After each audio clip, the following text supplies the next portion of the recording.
Ini Udah, kita udah. masuk dalam rumah aja pakai sepatu nggak apa-apa. Ini kolam renang saya. Bahagia kan?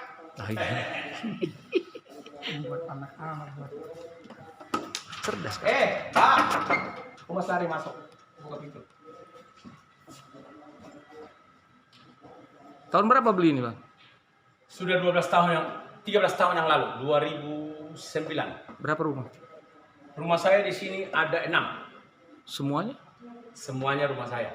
Istri saya ada 4. Anak saya 23. Bahagia dong. Ya. Alhamdulillah. Ini titipan Allah. Kita harus jaga dengan baik. Ini kediaman saya. Ini guru besar kita. Ini almarhum bapak saya. Dan ini istri tua. Namanya Ibu Sri Rahayu. Anak masjid. Ini masjid. Ini makam bapak saya. Alhamdulillah. Oh. Tidak jauh-jauh dari saya. Masya Allah. Assalamualaikum ya ahli kubur. Waalaikumsalam warahmatullahi wabarakatuh.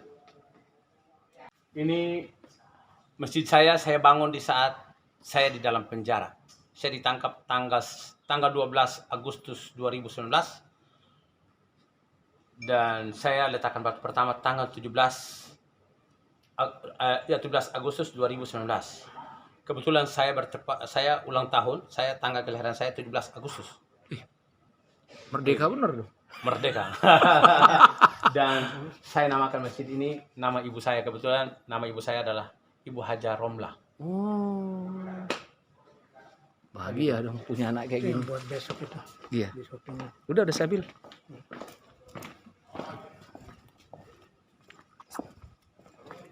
Ini kediaman juga yang semuanya.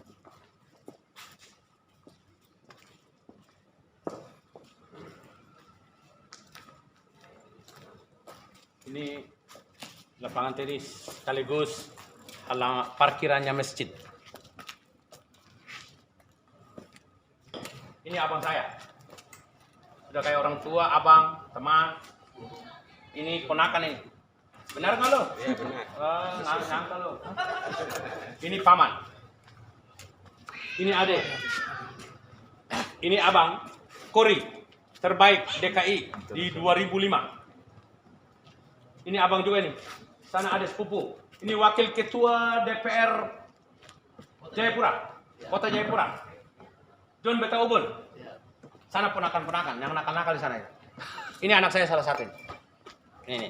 Namanya siapa? Safwan apa? Safwan Hussein Ohitena. Yang tegas dong.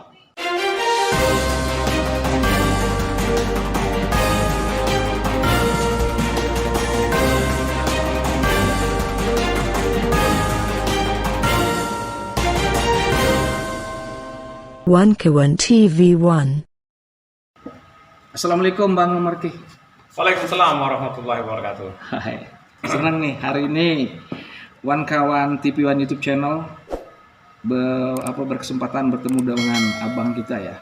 Siapa yang nggak kenal dengan Bang Marki, ketua Pemuda Muslim Maluku. Insya Allah tanggal 5 kalau nggak salah. Ya.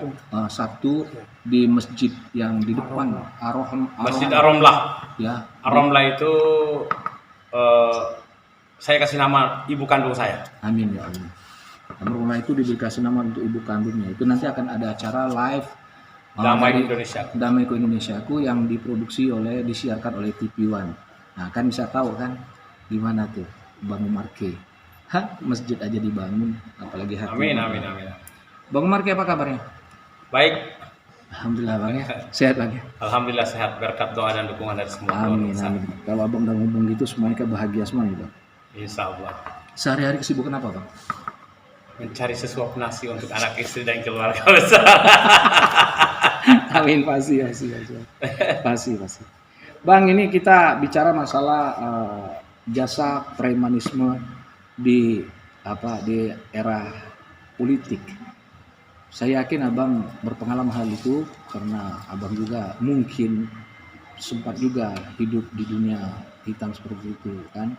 Ya. Nah, pertanyaan saya Bang adalah apakah ada Bang jasa premanisme itu di saat susu politik itu lagi hangat-hangatnya Bang?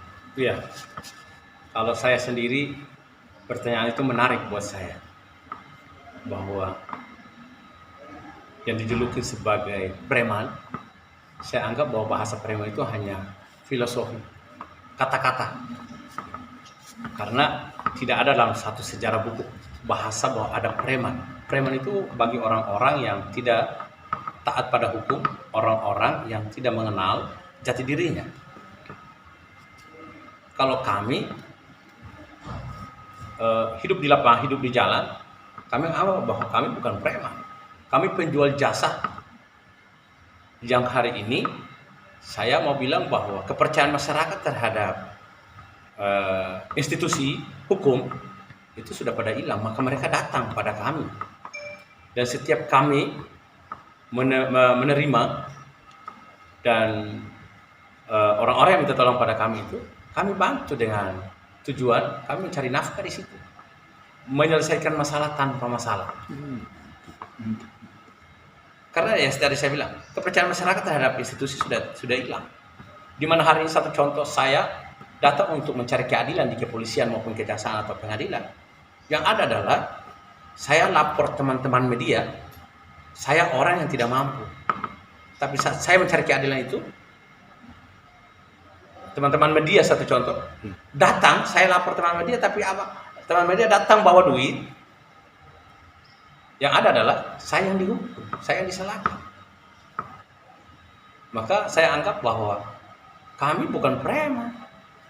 Kami ini penjual jasa yang sangat dibutuhkan oleh masyarakat. Dan bukan hanya masyarakat biasa. Kami diminta tolong oleh negara pula lagi. Saya sendiri, saya diminta tolong oleh perusahaan-perusahaan BUMN untuk menyelesaikan masalah mereka. Selama Abang menjalani, bahasa Abang dah bukan premanisme, tapi jasa yang Ya. jasa itu adalah apa yang pengalaman Bang Umar rasakan yang sangat tidak mengenakkan gitu. Ya, yang sangat tidak menyenangkan adalah di saat kami hadir, kami datang kepada seseorang yang berutang. Nah, saat itulah saya merasa tidak puas dan merasa tidak nyaman apabila orang itu selalu berhadapan dengan kami dengan cara kasar. Dalam setiap manusia itu pasti punya emosional dan punya batas kesabaran. Maka terkadang kami datang dengan cara baik, kami diminta tolong dengan bukan hanya, oh Bang Umar saya minta tolong untuk nagih orang ini dengan cara seperti ini. Sekalipun dia suruh kami untuk melakukan hal-hal yang tidak diinginkan, kami juga tidak langsung menerima seperti itu. Kami menerima jasa apabila orang itu benar, maka kami pasti akan bantu. Tapi kalau tidak benar dan dia suruh untuk kami melakukan hal-hal yang tidak diinginkan, kami juga tidak akan mau. Karena kami juga ingin kehidupan, kami ingin kebahagiaan, kami ingin ketenangan seperti masyarakat yang lain. Lalu apabila ada suatu kejadian di lapangan bahwa kami gebukin orang, kami bacok orang, itu karena ada sebab dan akibat. Dan saya pikir bahwa itu ada pada semua orang. Sekarang kami datang, lalu kami bersalam, Assalamualaikum warahmatullahi wabarakatuh. Harusnya dia bersalaman dengan kami, Waalaikumsalam warahmatullahi wabarakatuh.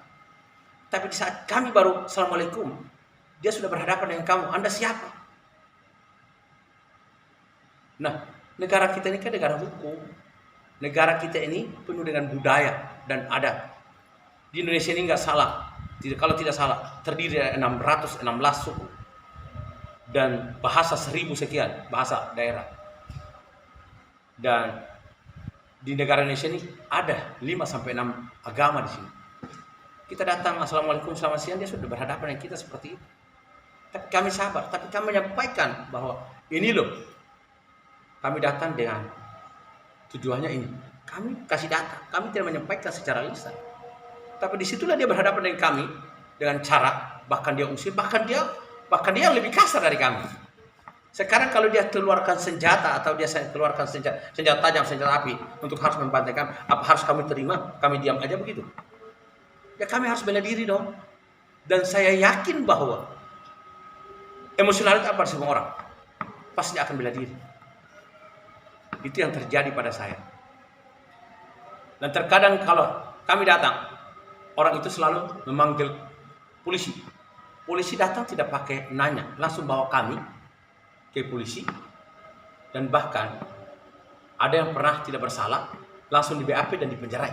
Itu pernah terjadi ada pada saya dan anggota saya. Tapi kan Bang, mungkin begini, image dari jasa, bukan debt collector biasanya namanya Bang ya. Image dari debt collector ini kan berbagai macam Bang. Mungkin dengan Bang Umar, dikarenakan Bang Umar kan berperawakan, orangnya kan santun.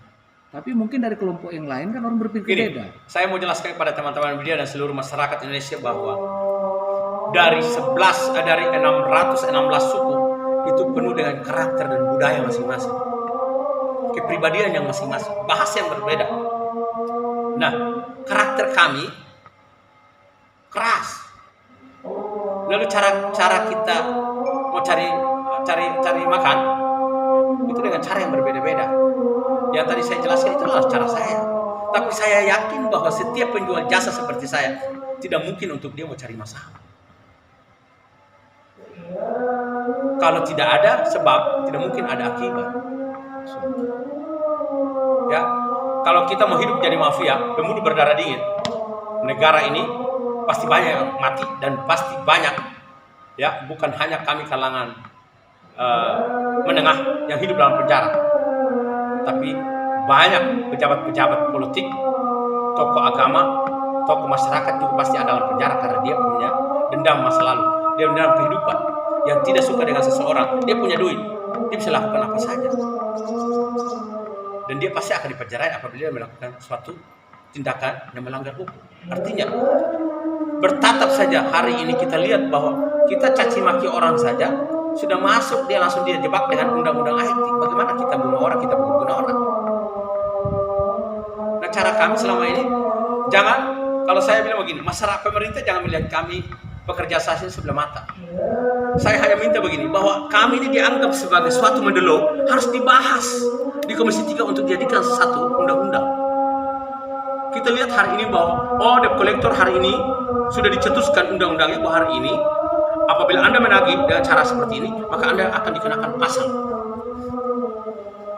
Nah, kita koreksi dong di saat Anda, satu contoh, Anda mengambil satu unit mobil di dealer, kan ada suatu perjanjian.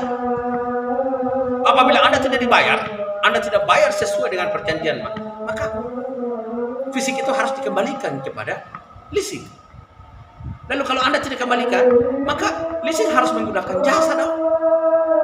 Leasing sudah telepon internal, tidak juga dikembalikan, maka digunakan eksternal untuk menagih. Lalu menagih tadi bukan datang cara untuk harus cari keributan di situ, datang dengan cara didukung oleh undang-undang, dukung dasar hukumnya ada.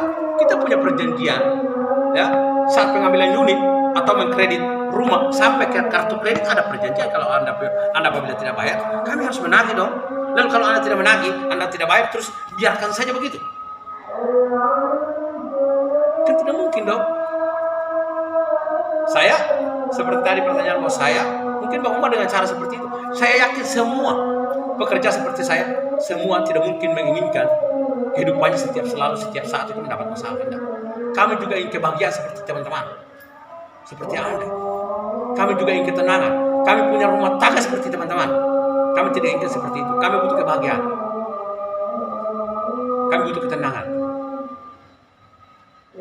Penjual jasa yang ada di Jakarta ini khususnya, kalau pemerintah lihat dua mata, datain semua penjual jasa seperti saya, semua berserjana, tapi karena tidak diperhatikan, maka kami seperti itu. Kami juga ingin hidup tenang, kami ingin hidup seperti teman-teman. Dan saya hanya mau bilang bahwa kami punya kemampuan. Jangan lihat kami karena seperti ini. Tidak. Saya bilang bahwa kami jual jasa di Jakarta ini karena kami dari Indonesia Timur, pemerintah pusat tidak perhatikan kami dari Indonesia Timur. Satu contoh, setiap tahun wisuda, khususnya satu contoh di Maluku, kampus Patimura itu setiap tahun itu sudah 1.000 orang. Di satu sudah orang tuanya dengan jeritan air mata, sedih bercampur dengan senang, habis wisuda yang laki-laki 6 bulan atau 1 tahun kemudian, setiap kapal dan pesawat datang mereka menjadi ya tadi disebut bahwa preman. Mereka datang jual jasa, cari makan dengan jasa. Yang teman-teman didefinisikan sebagai preman, mereka bukan preman. Mereka identitasnya jelas. Karena tidak diperhatikan, maka mereka datang cari nafkah di sini. Seperti itu. Hari ini pemerintah pusat membuat satu aturan kepada seluruh Indonesia bahwa setiap daerah itu setiap tahun mendapatkan, satu contoh di Pemda, mendapatkan jatah 100 orang. Lalu di saat penerima pegawai itu tes lewat komputernya yang menjawab bahwa hasil tes itu menjawab bahwa Anda lolos atau tidak. Saya mau minta kepada pemerintah seperti ini. Jangan Anda samakan di pusat dengan daerah. Gedung saja tidak layak untuk kami mendapatkan pendidikan. Ya kan? Bagaimana para dosen dan gurunya? Terus Anda samakan ilmu di pusat dengan daerah. Tidak bisa. Gedung aja kami tidak layak untuk kami duduk untuk menerima ilmu itu. Lalu guru dan dosennya juga Anda jangan samakan. Maka saya minta kepada pemerintah pusat dibatalkan jatah kami 100 orang di Pemda tadi. Pada akhirnya semua diambil alih oleh pusat karena tidak lolos, tidak tembus. Jangan Anda samakan dong. Itu suatu kemajuan program pemerintah untuk bagaimana pemuda-pemudi ini berkualitas. Tapi perhatikan dulu dong, sekolah kampusnya yang bagus, guru-gurunya berkualitas, diperhatikan dong, para dosen diperhatikan dong. Ini enggak. Hari ini di sana banyak guru-guru yang honor, para dosen honor. Hari ini sudah dihabiskan. Nah, udah dihancurkan aja gedung-gedung, tidak usah ada pendidikan di Indonesia Timur. Saya mau bilang penjual jasa di Jakarta ini 67% sarjana. Dan dari Indonesia Timur. Dari Indonesia Timur. Saya hanya mau bilang bahwa setiap pesta demokrasi kita boleh bilang bahwa jumlah pemilih di Jawa ini 90%. Tapi saya mau katakan satu hal bahwa ya masa depan bangsa ini ada di Indonesia Timur. Kok bisa begitu? Ya, di tanah Jawa ini menghasilkan apa? Di tanah Jawa menghasilkan apa? Tidak ada. Aset bangsa ini ada di Indonesia Timur. Satu contoh, di Papua. Hari ini, khususnya saya sebagai putra Maluku, putra Indonesia Timur, Marcella jadi perhatian khusus. Perusahaan minyak terbesar dunia. Sebentar lagi banyak.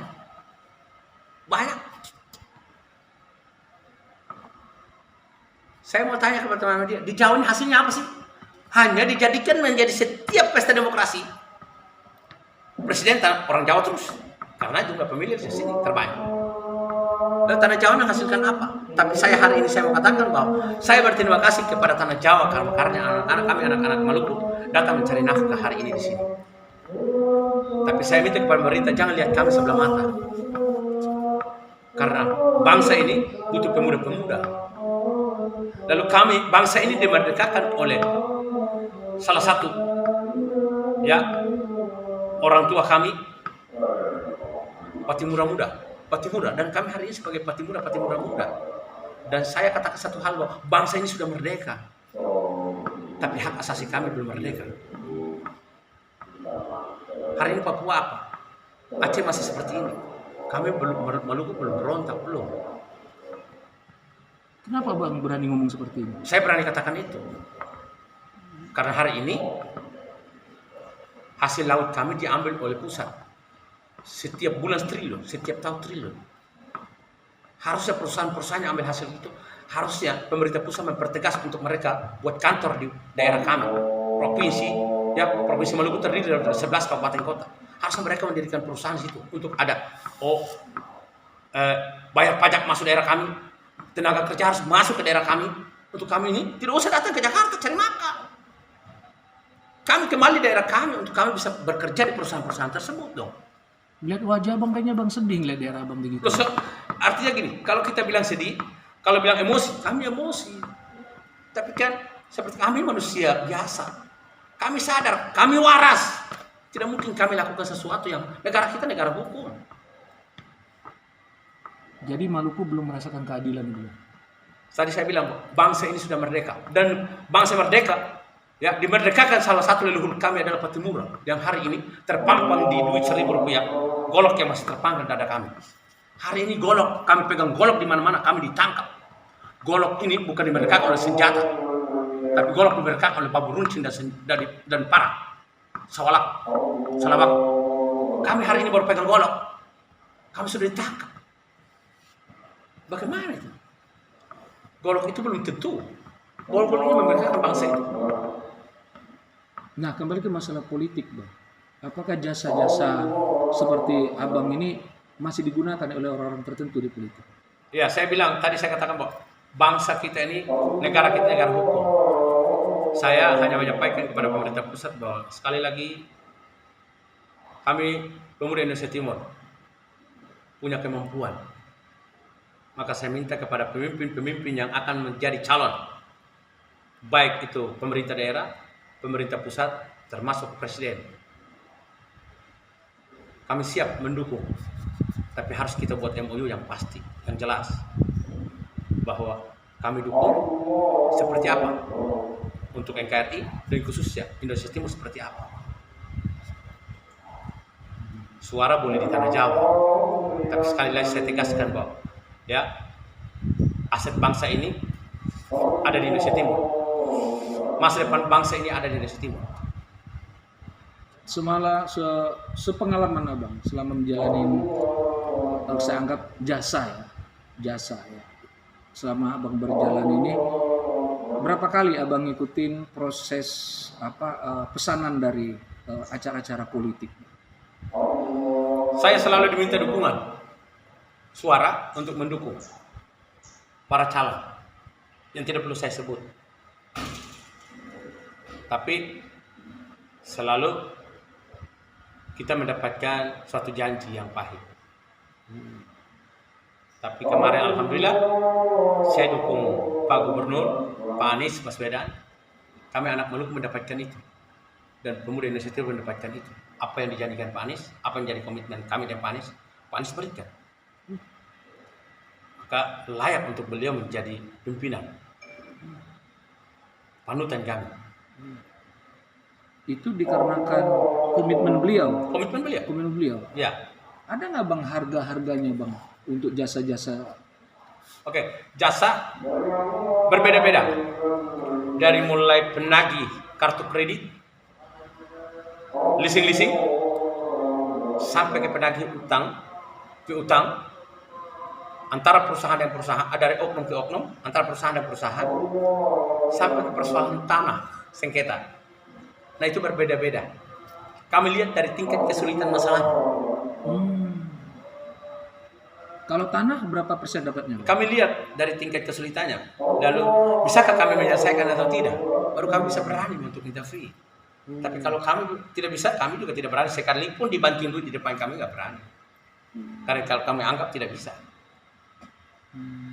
Kami juga kerja bukan hanya duit depan mata terus kami kerja. Kami juga harus mempublikasikan kemampuan kami. Bahwa kami bisa. Kalau kita tidak bisa kan, dianggap bisa terus kita ambil duit orang.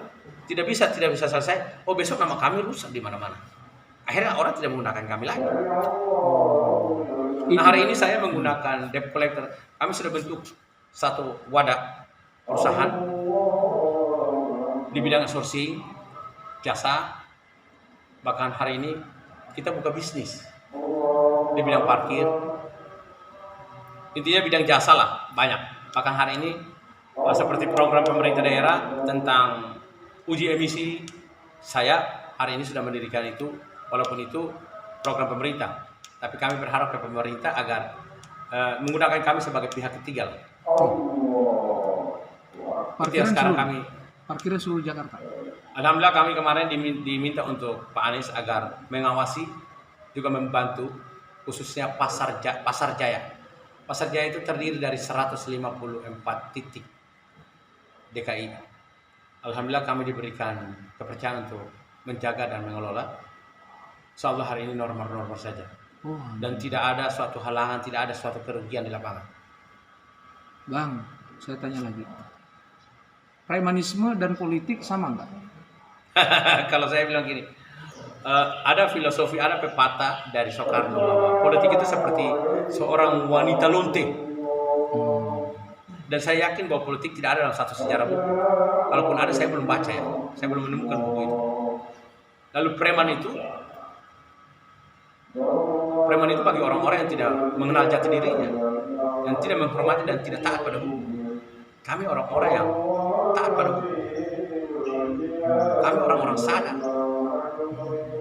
Kami orang-orang yang berintelektual. Kami orang-orang yang berpendidikan.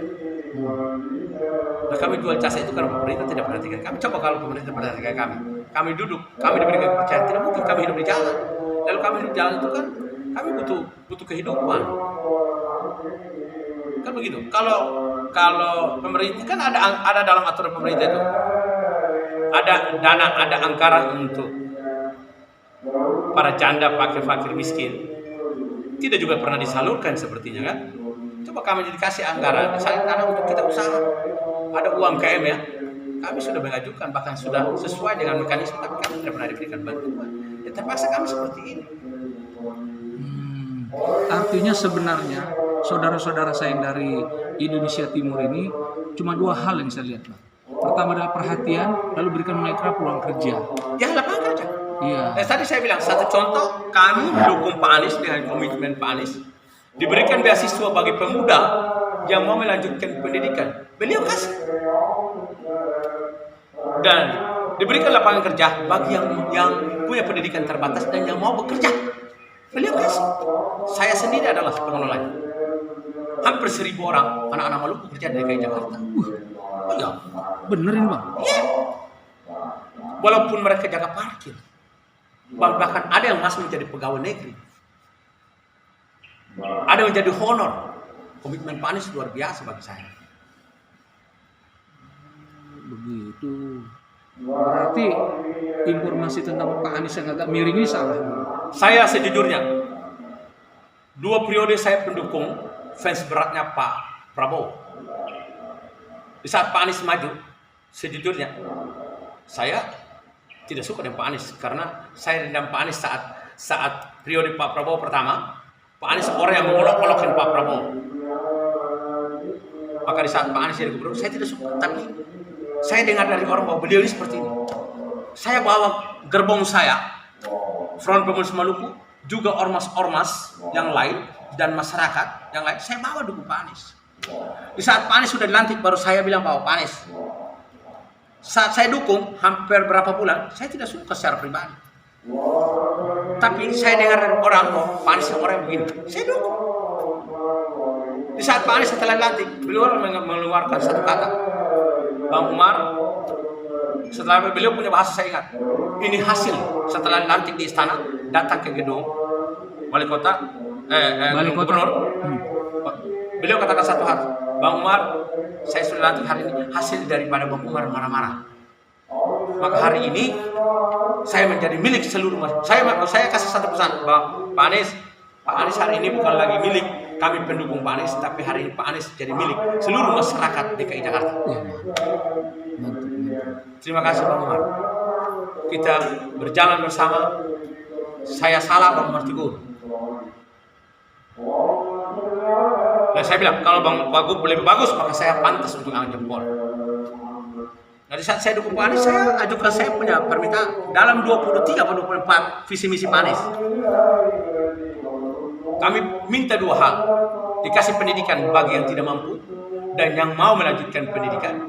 Kasih lapangan kerja bagi kami, dikasih. Dan hari ini masih mereka bekerja di DKI Jakarta. Maka sekali lagi saya minta kepada pemerintah, khususnya DKI yang baru, saya mohon, saya ingin bersilaturahmi dengan pemerintah baru. Dan saya mau menitipkan khususnya pemuda-pemuda Indonesia Timur dan khususnya seluruh masyarakat yang ada di DKI Jakarta, ayo kita bergandeng tangan, kita dukung program-program pemerintah baru khususnya DKI Jakarta. Satu lagi, Bang. Sekali saya ulangi, Bang, adalah ada nggak Bang kepikiran dari Bang Umar mengasuransikan kawan-kawan kita yang debt collector ini? Ada nggak kepikiran Bang Umar? Saya hari ini saya memberikan bukti. Mohon maaf ya. Nggak apa-apa Bang. Saya berikan bukti kalau pertanyaan ini menarik buat saya.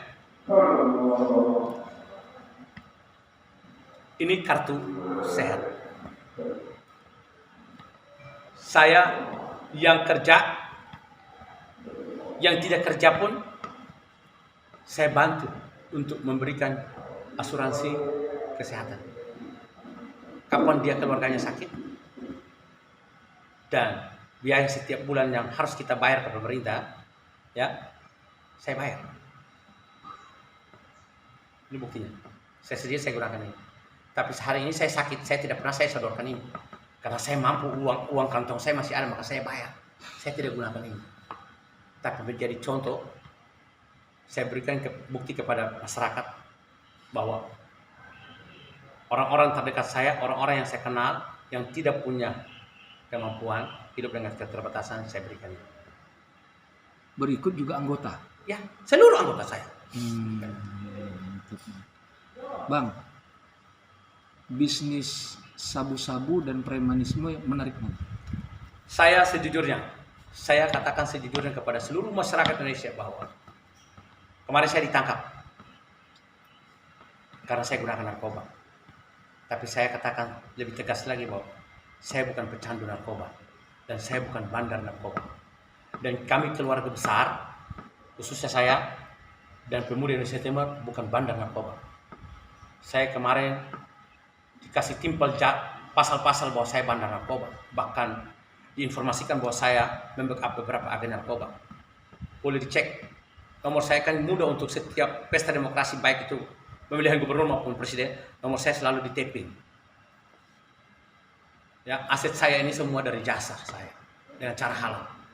Dan saya katakan satu bahwa setiap rumah menggunakan pagar. Tujuan dari pagar itu untuk apa? Pagar rumah untuk apa? Saya hanya mau bilang bahwa kehidupan saya berikan nafkah untuk keluarga saya. Itu ada pagarnya. Yang halal maka saya berikan untuk keluarga saya. Tapi yang tidak halal pasti tidak akan mungkin lewat pagar itu masuk ke dalam rumah saya. Bagus. Maka jangan, sekali lagi, jangan melihat kami, oh saya gunakan narkoba, saya katakan bahwa itu hal yang salah. Tapi saya dalam kesempatan ini saya mau pesan kepada seluruh pemuda, khususnya seluruh Indonesia, pemuda Indonesia, bahwa jangan ikutin hal yang pernah saya lakukan atas kesalahan saya kemarin. Bang, Narkoba tidak menguntungkan apa-apa, yang ada merugikan kita sendiri. Bang, untuk memperancar bisnis abang ini, ada nggak abang kerja sama dengan ormas-ormas lain atau? Oh sudah pasti. Kalau saya, tanpa mereka saya tidak akan menjadi siapa-siapa. Dan saya bukan siapa-siapa. Tanpa keluarga saya bukan siapa-siapa.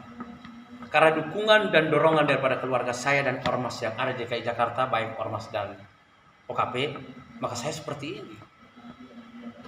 Kalau saya sendiri, saya siapa? Berarti kamu siapa? Alhamdulillah, saya berkomunikasi dengan semua ormas. Baik, kita bukan bergaul untuk saling jual beli, tidak.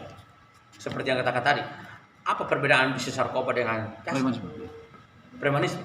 Tidak ada kata premanisme. Saya selalu bilang, kami jual jasa lebih indah dan lebih tenang. Dan kami tidak pernah, kalau dibilang bisnis narkoba, saya tidak pernah alami soalnya. Tapi saya pernah gunakan narkoba. Karena kehidupan saya bukan pegawai negeri, saya bukan pejabat, maka setan pun saya harus bergaul untuk saya bisa dapat makan. Tapi saya tahu batas-batasnya. Mana yang halal dan mana yang haram. Mana hak saya dan hak orang. Bagaimana kehidupan abang sekarang? Bahagia? Hari ini saya bahagia. Alhamdulillah saya kemarin, saya menerima kesalahan saya dengan saya menggunakan narkoba dan saya ditangkap dan saya dihukum. Saya terima. Maka saya berterima kasih kepada semua aparat. Jangan hanya saya yang ditangkap karena ada dendam pribadi. Tapi siapa yang melanggar hukum harus ditangkap. Jangan dibeda-bedakan. Dan pesan saya khusus, narkoba harus dihabiskan. Jangan ada lagi dong. Kan begitu. Jangan ditangkap terus dijual.